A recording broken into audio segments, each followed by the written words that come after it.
This podcast is brought to you by the Washington State Department of Health. When we think about the COVID-19 vaccine hesitancy in the Black community, let's remember, it didn't happen by chance. It's justified in history. But the will to change the narrative is strong today, and our people are lending their voices to the conversation. We're sharing our stories and the reasons that made us choose the vaccine so we can lead the way for others to make a well-informed choice too. To hear our stories, visit hereforuswa.org.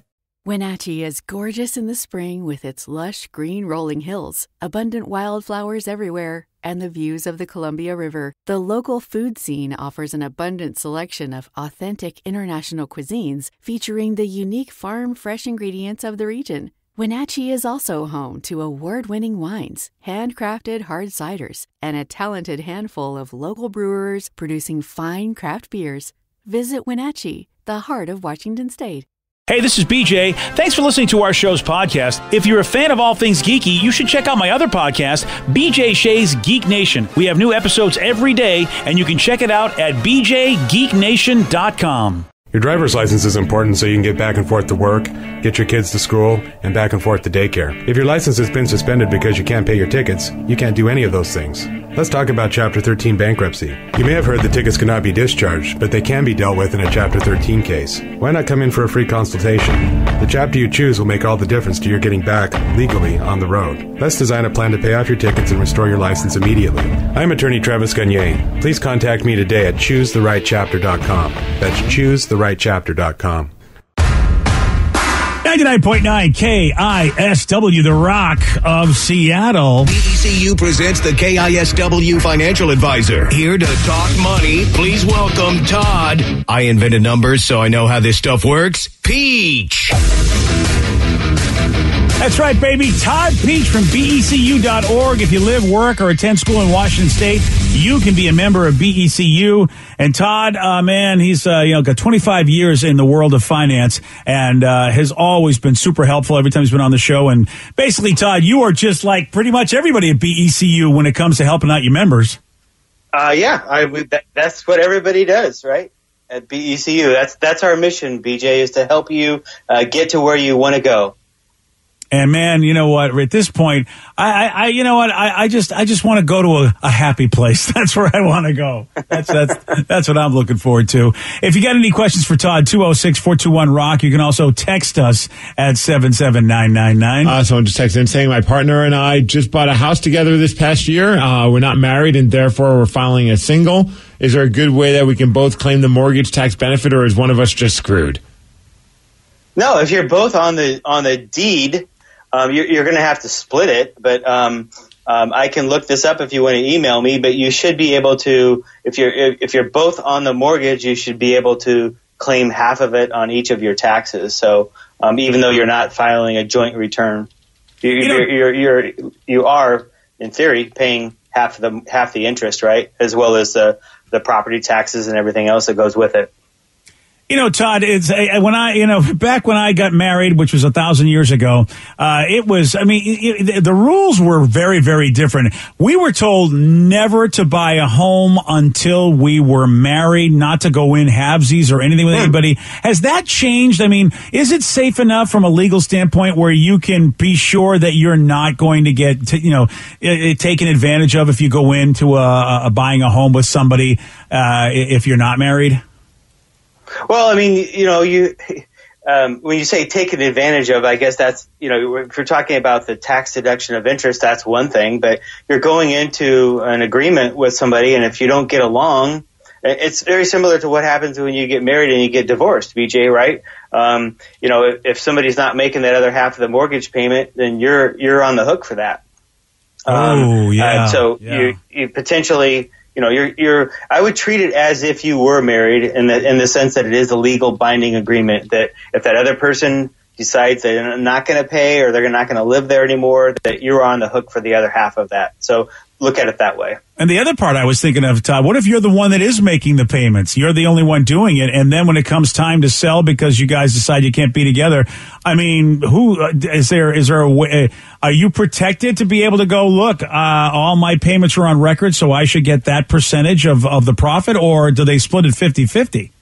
I don't know the answer to that question. That's a great question, BJ. I mean, that's a legal question that there probably is a different ways that could go depending on the situation. But if you're going in, you're buying it together, you're equally on that. Now, who's to say, right now you have 50-50 ownership, right? But now if one person, goes 10 years and pays the 100%, does that mean the other person gets 50% if you're not married?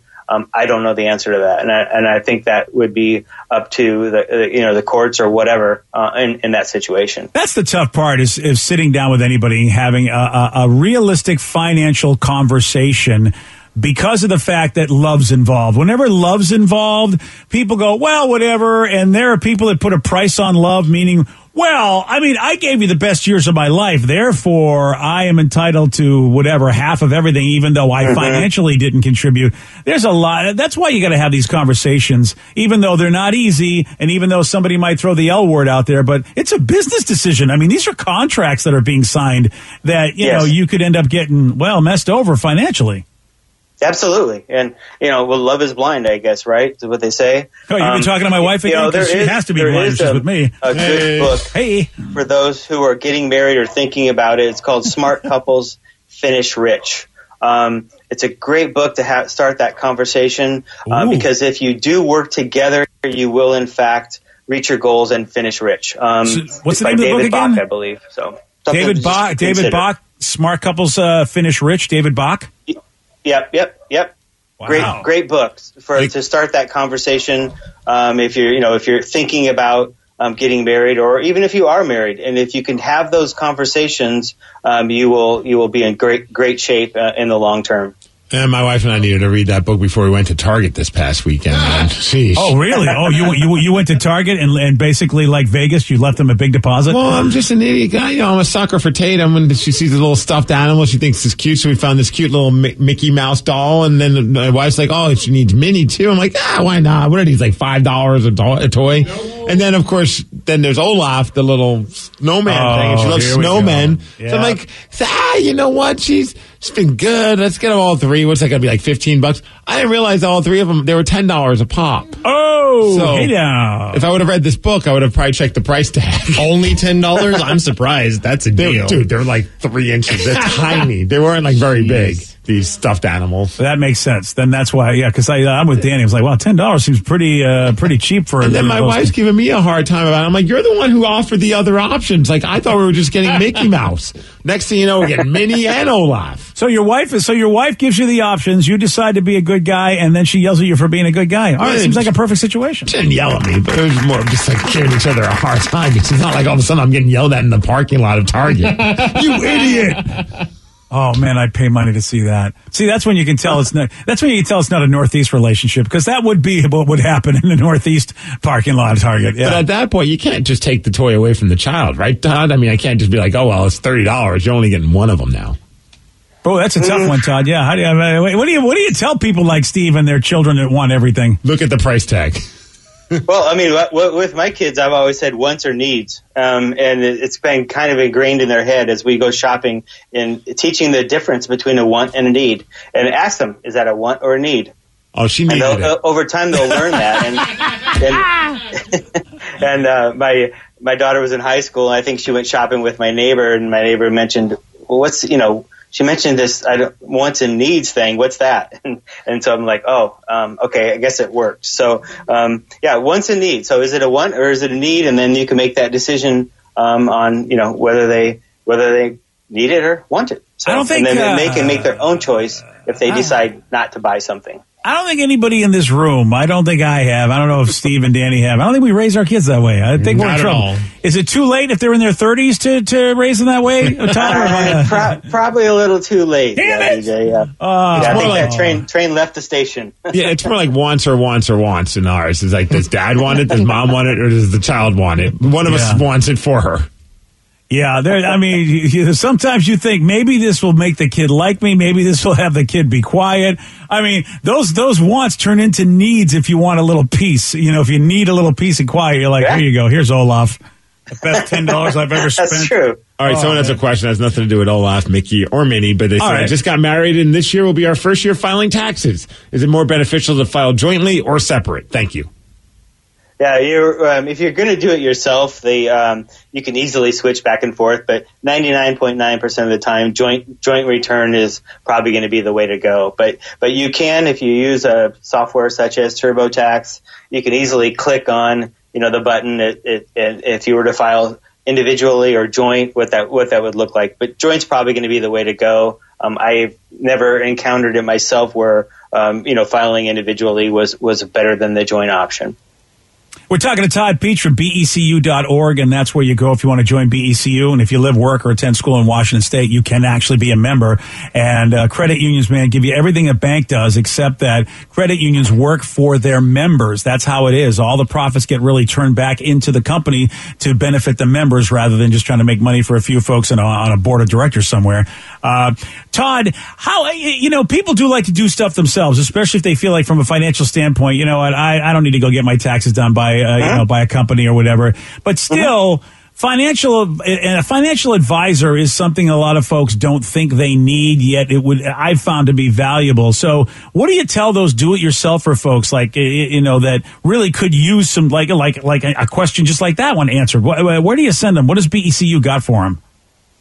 Obviously we have financial advisors too, BJ, that anybody can talk to, and there's no fee or anything. And so if you do, have some questions or need some direction, certainly that's one way to go. If you do have a plan at your work, talk to your human resources, and I'm sure that company, whoever that may be, has people that can help you. So if you're looking at directing your retirement savings and which one should I go into or how much can I contribute, I'm sure there's resources there. So there's a network of folks that are out there, but you're going to have to take the time to educate yourself and find those resources. So again, BECU members, we have people that can help you with those retirement questions. We don't have tax experts per se on staff, but we can certainly probably get you in the right direction. And if you need any canine help, BCU has some dogs in the background willing to help out as well. Oh, look at that. That's my Amazon dog. She's downstairs, and I tell you, if anything is out front, she's letting us know. So that's my awesome. apologies. No worries. Well, that's fantastic, especially if there's a porch pirate problem. You will at least know if somebody's on your porch. Hey, someone has I know when they don't. I know before they text me that the package has been delivered. Let's put it that way. So, dude, don't even get me going on that. It's like we have a doorbell and we have it disengaged so that way our dog doesn't lose its mind, and then all of a sudden they knock on the door too. I'm like, the doorbell is exactly what it's there for. Like, why do you have to knock on our door? We have a child sleeping, dogs barking. It's crazy in our house. You got a sign. You need to put a sign out. Do not knock on my door. Child sleeping, crazy dog. That was the best part about the Ring Cam, because we have it so it doesn't chime in the house. It just goes off on your phone. Yeah. Still outsmarted you with the old-fashioned on knock. the door. I'm like, is this package that important? You have to bang on my door? Oh, wow. Sorry that I don't want your thing to get stolen, so I let you know it's there. My bad. All right, someone has a question for Todd. It says, my husband's getting ready to retire, and he has more than enough in his deferred comp account to pay off the mortgage. But if we take it all out at once, it's going to put us in an insane tax bracket. How do we use the deferred comp to pay off the mortgage without paying huge taxes? Do we just let that account make the monthly payment, or take out enough to pay a year's worth of the mortgage? We'd really like to use that money to pay off the mortgage, but the tax penalties are crazy. Do you understand all that, Todd? I think go ahead. I'm sorry. Yeah, well, do you understand all that? I was trying to follow along. They're going to get. Why would they get a penalty? Because they're going to get paid a big sum of money, and that will put them in. It's not a penalty. It's just that they're going to be paying more in income tax, right? As they take more out. So as you go up the tax bracket. So, okay. So it's just a withdrawal. It's a tax withdrawal strategy. Whether it be the mortgage or any other debt or what you're trying to do. I don't think that. Having a mortgage is not at the end of the world bad thing, right? I mean, it depends on what your interest rate is. If you're telling me you're at 10% interest, well, that's another conversation, but you shouldn't be. So I guess personally, I would sit down and you could run some numbers on, withdrawal, how much you take out, what your marginal tax bracket is going to be, because if you do have other income outside of just a retirement that you're withdrawing from, you want to take that into consideration as well. But you could reach out. This is a good time for a financial advisor, like you said, BJ, if you don't feel comfortable doing yourself. But run some numbers. If I take out $5,000, $10,000, $20,000, whatever, what is my tax implications going to look like to get that mortgage paid down? But if your interest rate is really low on a mortgage, it may not make sense to go ahead and pay that off. You may just want to continue making the minimum payments and let it pay off and put that money to use somewhere else. So this would be a great time to sit down with somebody and run those numbers and talk it through so you're not making a mistake. Yeah, it's a pretty simple equation, Todd. You just figure out what's the most interest, and that's what you basically do that will help you get rid of the most interest, right? Yeah, well, in this case, we're talking about, trying to minimize our taxes as well, right? So this is really a tax question as well, because the question is, should I be paying off my mortgage all the way and withdrawing, and not necessarily. It might make more sense just to continue to making those minimum payments and taking out as little as you can from that retirement planning and letting that money continue to grow. Yeah, that makes sense. Obviously, if it's going to if I'm going to pay more in taxes than I would save on the interest, then that makes a lot of sense. It's just so it's really it's a tax financial advisor question. Where not having the numbers and the whole situation in front of me, I can't answer that. But I guess I'm saying that you want to run those numbers, and having a mortgage is not necessarily a bad thing. We need to look at the big picture. And that's what's cool about BECU is they got people like Todd that could help you get those answers. And if they don't have them, they can steer you in the right direction. Again, if you live, work, or attend school in Washington State, you can be a proud member of BECU. Just go to BECU.org. Maybe you'll get an Amazon dog, too, that'll let you know when your packages arrive. Who knows? Who knows what can happen for you? Todd, always good talking to you, buddy. You too, BJ. Thanks so much. Take it easy. Well, we're talking money, and I don't know if this is a good idea or not a good idea. Steve, did your boy, The Rock, spend over $30 million on a dinosaur skull? I mean, wow. That's a smart investment. Is it? Well, we're going to hear from The Rock. We're going to find out at 8:17 on The Rock. BJ and Migs, mornings on The Rock, 99.9 KISW. This podcast is brought to you by the Washington State Department of Health. When we think about the COVID-19 vaccine hesitancy in the Black community, let's remember, it didn't happen by chance. It's justified in history. But the will to change the narrative is strong today, and our people are lending their voices to the conversation. We're sharing our stories and the reasons that made us choose the vaccine so we can lead the way for others to make a well-informed choice too. To hear our stories, visit hereforuswa.org. Wenatchee is gorgeous in the spring with its lush green rolling hills, abundant wildflowers everywhere, and the views of the Columbia River. The local food scene offers an abundant selection of authentic international cuisines featuring the unique farm-fresh ingredients of the region. Wenatchee is also home to award-winning wines, handcrafted hard ciders, and a talented handful of local brewers producing fine craft beers. Visit Wenatchee, the heart of Washington State. New on Curiosity Stream, the Arctic, frigid, desolate, unforgiving. And without canine companions, early humans never stood a chance. Discover how man and dog learn to thrive together where neither could survive alone in Ice Dogs. Plus, why would a Nazi major be protecting and saving Jews? Against orders, against time, the SS Major that sheltered and saved thousands of Jews. It's the Good Nazi. Watch now on Curiosity Stream. Annual plans are $20, just $1.67 a month. Visit curiositystream.com. According to the National Highway Traffic Safety Administration, 1 in every 5 children killed in traffic crashes in the U.S. was a pedestrian. That's why 3M is working alongside local governments and NGOs to help improve crosswalk visibility and traffic markings in school zones, in a worldwide initiative to provide kids with a safe walk to school and access to the education they deserve. To learn more and take action, visit 3m.com/schoolzonesafety. 3M Science. Applied to life. 99.9 KISW, the Rock of Seattle. Monday night during the Rams-Cardinals wildcard game, The Rock joined the Manning cast. And if you don't know this is like an alternative broadcast where you get to, instead of just having the normal play-by-play announcers, you can turn over to another channel and get Eli and Peyton Manning giving you their sort of broadcast of the game, which is a lot different and a lot more casual. And don't they slime people during that? Oh, no, wait, that's the Nickelodeon Oh, that's the amazing Nickelodeon broadcast. That would be really cool if somehow they could let them slime and do their thing. Right, bring it all together. And of course, one of the highlights is it's a lot more of a, it's a more of a casual, different broadcast. You get two former quarterbacks, giving you their insight that you wouldn't get maybe from just a normal game. And they'll have guests on, and I know they had Russell Wilson during one of the games, and people were giving him, I think, a hard time because they weren't asking anything about his future with the Seahawks. But then I read something where there was like an agreement made, like, we're not going to talk about that kind of stuff. Yeah, and I mean, and obviously, it would be nice. It would be nice if they put that in the bottom of the screen because, I would think, boy, I can't believe they didn't say anything. Right. I think that would be a thing. But part of the guests that they get, they sometimes get Hollywood celebs. Like they got The Rock, and he joined them for the Cardinals-Rams game. And what Eli noticed in the background was that looks like a T-Rex skull in the background. So Eli is just like, okay, whoa, dude, what the hell? And Rock says, that's Stan, the most complete skull ever found. Wait, what is it? You got a T-Rex behind you? What is that? A dinosaur?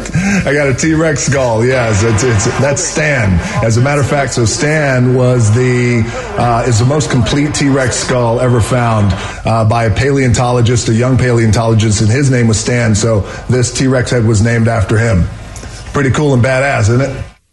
And it's also conveniently right next to his Terramana tequila as well. Oh, of course. Yeah. Stan loves tequila. Hell yeah. What dinosaur doesn't love tequila? None. Yeah. Oh my God. So folks are like, okay, I mean, we know The Rock's got a lot of money. It's a pretty impressive looking skull, and it's huge. And people were trying to figure out how much The Rock spent on this.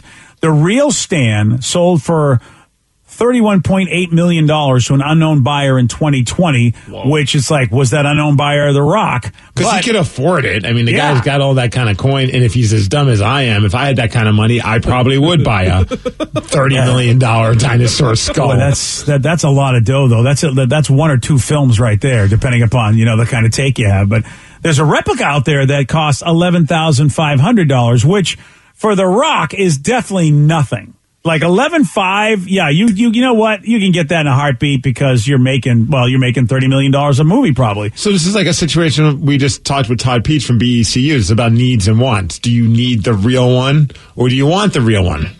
I mean, you clearly need one. Yeah, it's just, you need the real or the replica? Yeah, he wants a skull. It's just, does he need the real skull?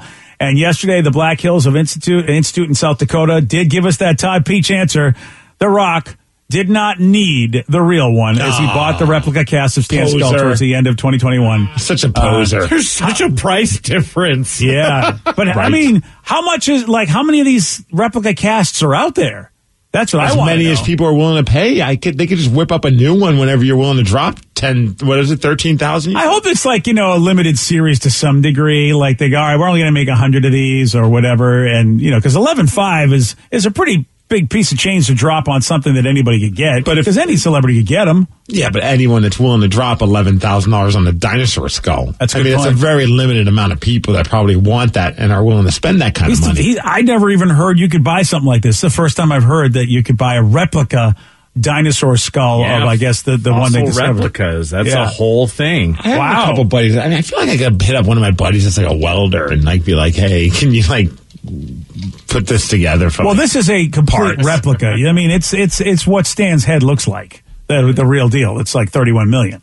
It's just, you'd have to get someone that have access to Stan's head, or are you just going to, don't worry about it. I'll just tell everybody that's Stan's head. Just go online and you can probably make it close enough. All right, fair enough. If you have a 3D printer, you can probably make something pretty cool. Oh, yeah, the 3D printer is going to look authentic. You're right.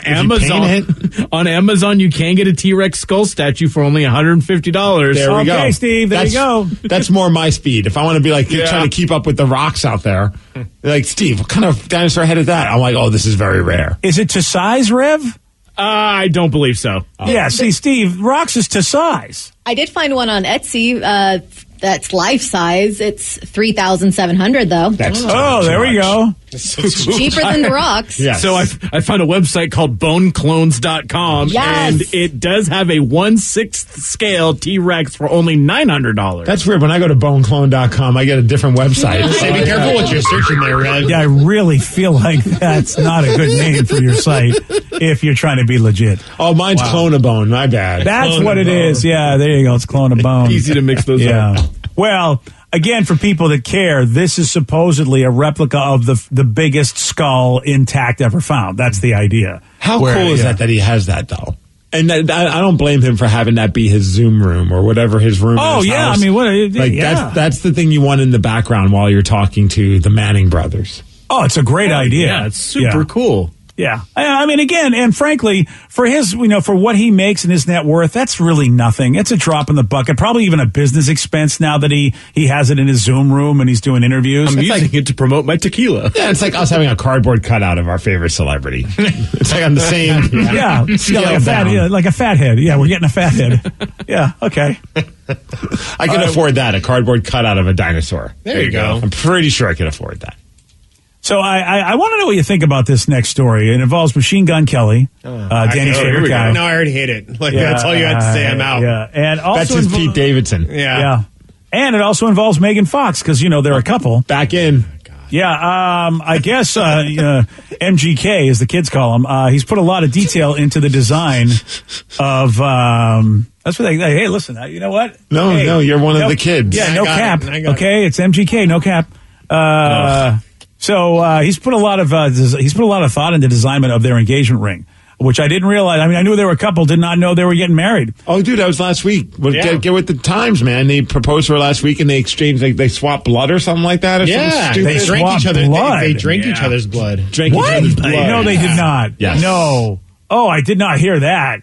Yes. Okay. Well, Megan Kelly's off my list. Megan Kelly? Who's Megan Kelly, huh? Isn't that like a Fox correspondent or something? Well, that's going to be. I mean, that's going to be your name soon. I mean, Megan Fox. She's. Yeah. I mean, she's going to be. Now I get why they're doing this. At first, I thought this was nuts, but now you tell me about the blood drinking story. This makes sense. Oh yeah, that totally makes sense. Yeah, because what I'm about to tell you is really tame compared to the blood drinking. Okay, but the engagement ring includes thorns on the bands. And in an interview with Vogue, Kelly said, the bands are actually thorns so that if she tries to take this engagement ring off, it'll hurt. Love is pain.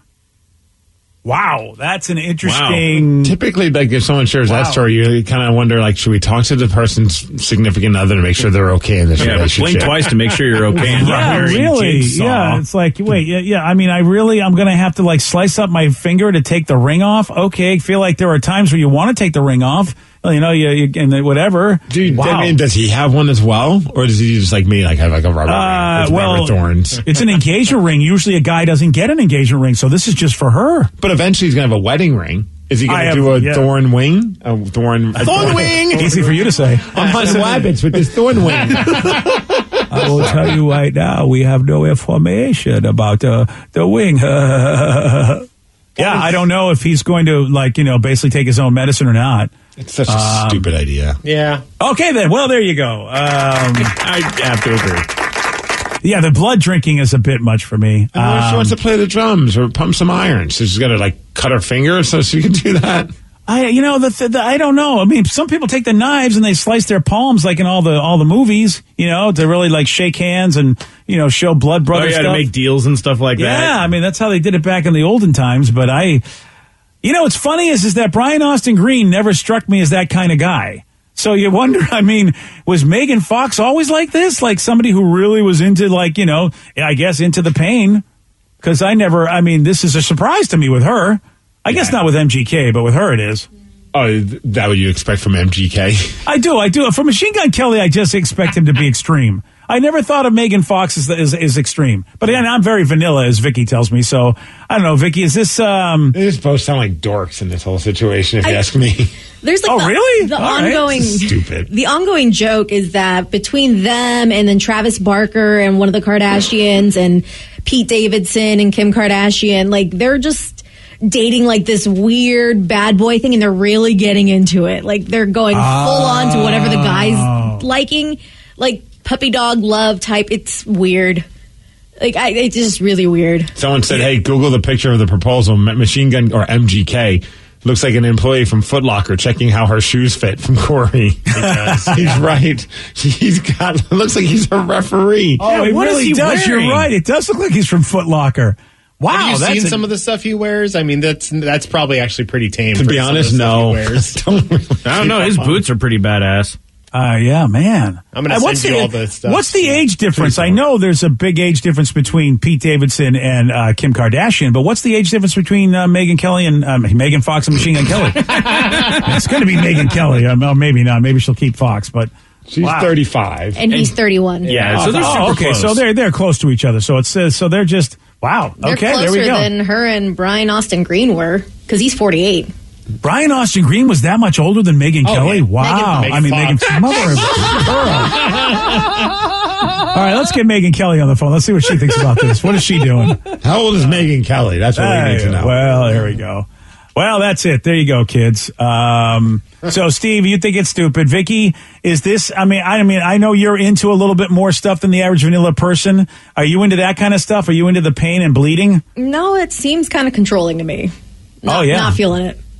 Yeah, Someone says it's probably calm down, everyone. It's probably a clasp at the bottom of the ring so she can still take it off. Yeah, it's probably true. You gotta be right. Yeah. But he said, what's the point of having thorns in there if you can't? You can have a stupid statement about things. It's all for show. Yeah, it's art. Now, you know what? Now they're posers. I mean, they probably weren't even drinking their own blood. It was probably just cherry juice. It probably was. Yeah, call him out, BJ. I'm done with this. Let's start a feud. Bunch of phonies. Yeah, I mean, you know what? If I would go down that road, I would never let her take that ring off again. All right? You know what? You got to go full boat with this. You know what I mean? Otherwise, she has to detach her finger. That's how you do it. Yeah. Otherwise, what are you doing? All right, well, there you go. Congratulations to... Someone said my ex-wife, she left her $7,000 engagement ring in a tanning salon, a tanning room once. The employee cleaned the room, said, quote, didn't see anything. Maybe I should have upgraded to the thorns. Imagine losing a $7,000 ring. See, that's what you do when they lose the $7,000 ring. Okay, here's your new ring. Your new ring is just duct taped, just a duct tape ring. Yeah, there you go. Yeah, exactly. It's super cheap. So where was the next stop? Every pawn shop around that tanning salon? Right. Pretty much. I mean, seriously, wow. Oh, we couldn't find anything. Really? Yeah, you didn't find a $7,000 ring, did you? And so, Steve, I think you were onto something. I think I'd like to go to a tanning saloon. I think that would be a great place to go.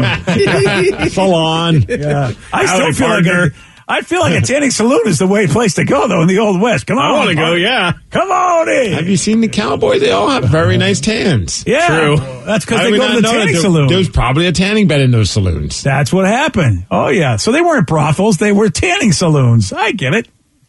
Yesterday, Steve... he did get this one right, but it was thanks to the Rev. Who played Bela Lugosi in the 1931 vampire... Oh, wait. Who played Dracula in the 1931 vampire horror film Dracula? Bela Lugosi? Yes. Thanks, Rev. Yeah, good job. Good job, man. Good for you. Boy, Beat Miggs is so easy when you have Rev as a host. You want a shot at beating Steve? Well, let's hope the Rev helps you out. 206-421-ROCK. We're playing Beat Miggs at 8:47 on The Rock. Today's podcast was brought to you by Travis Gagne, bankruptcy attorney. He's here right now and has agreed to answer more of your questions about bankruptcy. How do I figure out who my creditors are? People a lot of times have had a long time of not having good credit and having collections, and so they're concerned that you may be concerned that you won't be able to find all your creditors if you file bankruptcy. How will I know which collection agency has my credit card bill from 10 years ago now? And that's something that's hard to keep track of because credit collection agencies transfer your debts all over the place. But we will pull all your credit bureaus, and by getting all three of your credit bureaus, we'll be able to tell who has your credit and debt now, which collection agencies have had it in the past, and we'll make sure that we file all your creditors when we file your bankruptcy so that nothing slips through the cracks. Thanks, Travis. If you have more questions about bankruptcy, you can reach out to Travis anytime at ChooseTheRightChapter.com. That's ChooseTheRightChapter.com. Thanks for listening. This podcast is brought to you by the Washington State Department of Health. When we think about the COVID-19 vaccine hesitancy in the Black community, let's remember, it didn't happen by chance. It's justified in history. But the will to change the narrative is strong today, and our people are lending their voices to the conversation. We're sharing our stories and the reasons that made us choose the vaccine so we can lead the way for others to make a well-informed choice too. To hear our stories, visit hereforuswa.org. Wenatchee is gorgeous in the spring with its lush green rolling hills, abundant wildflowers everywhere, and the views of the Columbia River. The local food scene offers an abundant selection of authentic international cuisines featuring the unique farm-fresh ingredients of the region. Wenatchee is also home to award-winning wines, handcrafted hard ciders, and a talented handful of local brewers producing fine craft beers. Visit Wenatchee, the heart of Washington State. New on Curiosity Stream. Are we close to building machines that are almost human? And can new technology give us superpowers? Find out on Super Sapiens. And in 1919, a British composer wrote the longest and most complex symphony in history. Conductors tried to perform it, but failed, declaring it cursed. Now a group of musicians will attempt the impossible, if they dare, on Curse of the Gothic Symphony. Watch now on Curiosity Stream. Annual plans are $20, just $1.67 a month. Visit CuriosityStream.com.